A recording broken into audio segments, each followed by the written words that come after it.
ইশরাক হোসেনকে মেয়র শপথ পাঠ না করানোর প্রতিবাদে কাকরাইলে চলছে বিক্ষোভ। বিস্তারিত জানাতে সরাসরি যুক্ত হচ্ছেন সহকর্মী বাইজিদ সাদ।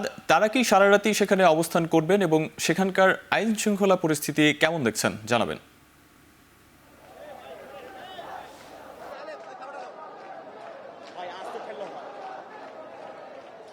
যেমনটি বলছিলেন, মূলত বিএনপি নেতা ইশরাক হোসেনকে মেয়র হিসেবে শপথ পাঠ করানোর জন্য তার যারা সমর্থক রয়েছেন, বিএনপির যারা কর্মীরা রয়েছেন, তারা টানা 7 দিন ধরে অবরোধ করে যাচ্ছেন, তারা বিক্ষোভ সমাবেশ করে যাচ্ছেন এবং তারই ধারাবাহিকতায় আজ তারা এই মুহূর্তে কাকরাইলে অবস্থান করছেন। কাকরাইলে প্রধান উপদেষ্টার বাসভবনের সামনের যেই সড়কটি রয়েছে, অর্থাৎ কাকরাইলের যে হেয়ার রোড রয়েছে, সেইখানে কিন্তু তারা অবস্থান করছেন এবং আমরা দেখেছি সারা দিনব্যাপী কিন্তু তারা এখানেই অবস্থান করে যাচ্ছেন। তারা বিভিন্ন ধরনের স্লোগান দিচ্ছেন, তারা প্লাকার্ড হাতে এখানে দাঁড়িয়েছেন এবং বিএনপির সর্বস্তরের নেতাকর্মীরা, অর্থাৎ ঢাকা শহরের বিভিন্ন ওয়ার্ড থেকে শুরু করে মহানগরের সব নেতাকর্মীরা কিন্তু এখানে এসে উপস্থিত হয়েছেন এবং তারা স্লোগানে পুরো এলাকাটাকে মুখরিত করে রেখেছেন। তারা বলছেন যে তাদের যেই নির্বাচনটি অর্থাৎ হয়েছে দক্ষিণ সিটি কর্পোরেশনের, সেই নির্বাচনটি আসলে সুষ্ঠু হয়নি এবং সেই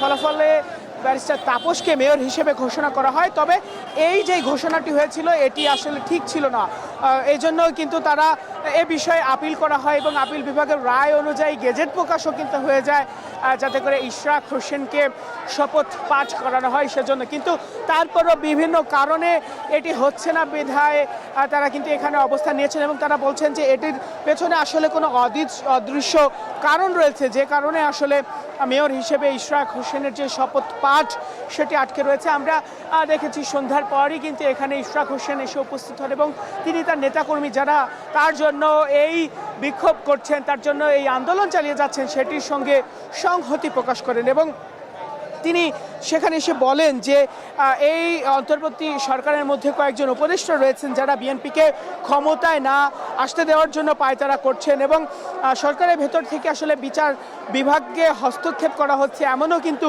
অভিযোগ তিনি করেন। সেই সাথে সাথে তিনি বলেন যে আগামীতে জাতীয় নির্বাচন যেটি হবে সেটি সুষ্ঠু হবে কিনা এটি নিয়েও সংশয় আছে, এমন মন্তব্যও কিন্তু তিনি করে গিয়েছেন। তাছাড়া তিনি এখানে তথ্য উপদেষ্টা এবং স্থানীয় সরকার উপদেষ্টাকে পদত্যাগের কথাও কিন্তু বলে গিয়েছেন এবং আমরা নেতাকর্মীদের সঙ্গে কথা বলেছি, তারা যেমনটি বলছেন যে এই ইশরাক হোসেনকে মেয়র হিসেবে ঢাকা দক্ষিণ সিটি কর্পোরেশনের মেয়র হিসেবে শপথ পাঠ করানোর যে প্রক্রিয়া, সেই প্রক্রিয়াটি কেন বেঁধে আছে, কেন এখন পর্যন্ত তাকে আসলে মেয়রের যে শপথ সেটি পাঠ করানো হচ্ছে না, সেই বিষয়টা নিয়ে কিন্তু তারা অভিযোগ করেছেন এবং তারা বলছেন যে এই মেয়র যেহেতু আপাতত কোনো মেয়র নেই সিটি কর্পোরেশনের, তো সেই হিসেবে নাগরিক যে সুযোগ সুবিধা সেই সুবিধাগুলো কিন্তু আসলে তারা পাচ্ছেন না, তাদের দ্বার গড়ায় সেটি যাচ্ছে না, যে কারণে আজ তারা রাজপথে নেমেছেন এবং এখানে নেমে তারা বলছেন যে মেয়র হিসেবে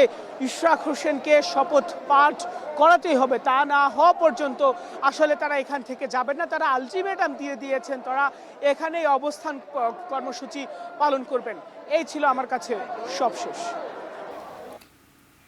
বিএনপি নেতা ইশরাক হোসেনকে মেয়র শপথ পাঠ না করানোর প্রতিবাদে কাকরাইলে মিছিল করছেন বিক্ষোভকারীরা। সেখান থেকে সরাসরি সর্বশেষ তথ্য জানাচ্ছিলেন সহকর্মী সাদ।